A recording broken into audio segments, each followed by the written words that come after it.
Okay. Hi, my name is Brenna. For this assignment, I decided to interview a friend of mine who identifies with LGBTQ. So her name is Erin. She's a friend from my home ward back in California. She's currently studying at UC Irvine, and she's actually studying to be a Spanish teacher, just like me, which is pretty cool. And I decided to ask her a few questions regarding how it feels to identify as LGBTQ in a classroom setting. And one thing that surprised me about this conversation is that she expressed how much more comfortable she felt in the college setting rather than the high school setting. And she feels more comfortable in her skin now than she's ever felt before. And so I asked her to dive a little bit deeper into that. And she said that high school was the absolute hardest time of her life because she struggled to accept herself, and coming out was like the scariest thing she's ever done.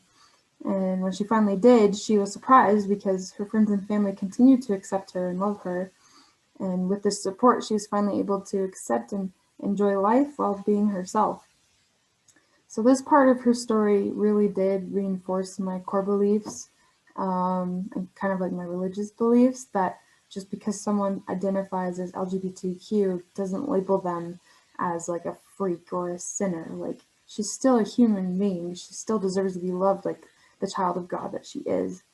And I'd say the most interesting thing I learned from this whole experience, talking to her, is that she plans to go into teaching, being completely open with her students and implementing an acceptance program or a club, if you will, for students like her who may be struggling to find support during this crucial time in their lives when going through lots of changes and so forth.